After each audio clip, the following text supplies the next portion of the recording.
استنكر العديد من مواقع التواصل الاجتماعي البيان الرسمي الصادر اليوم عن حزب العدالة والتنمية، واللي كان موقع من طرف الرئيس السي عبد الإله بن كيران.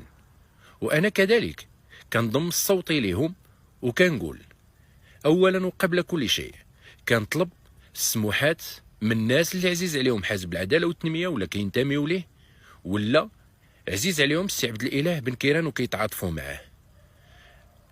الكل شاف كيفاش السعودية كيفاش استنكرات اللي وقع اليوم اطر الهجوم اللي تعرضت له ايران من طرف اسرائيل، والموت ديال العدد من العسكريين او القادات العسكريين الايرانيين وكذلك العلماء ديال النووي. السعوديه استنكرت كيف ما قلت لكم، وهذا شغلها احنا ما كيهمناش. ومن موراها الامارات كذلك.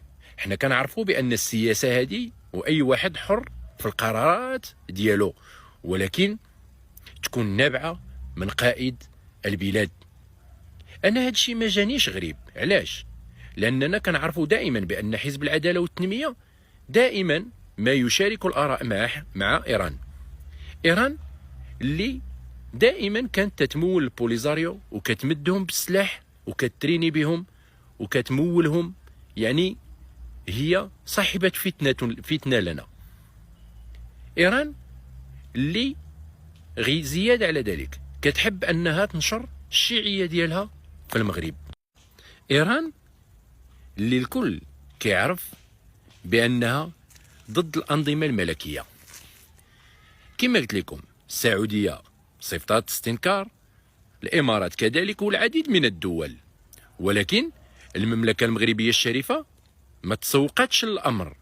يعني ما شفناش شي حاجه صدرات على ملك البلاد. حنا ما عندناش معاهم وما كنافقوهمش. هذا كيعني بان الحزب ديال العداله والتنميه كذلك كحزب مغربي وتتهمنوا وحده البلاد، كيهموا الامن عندنا في البلاد، كان عليها بالاحرى انها ما تستنكر، ما تصيفط، ما تقول حتى حاجه. الكل كيعرف بان الدبلوماسيه المغربيه ووزاره الخارجيه كترجع لقائد البلاد، الله ينصرو ويخلي ليه صحيحته، هو اللي كيقرر فيها، هو اللي كيقول شنو يكون. سمحوا لي الناس ديال العداله والتنميه، انا ضميت الصوت للناس اللي استنكروا، لانه بالفعل حنا هادوك الناس ما بغينا لهم غير الخساره والهلاك، لان ما كيجي منهم لا خير لا منفعه لبلادنا. ها هي الله.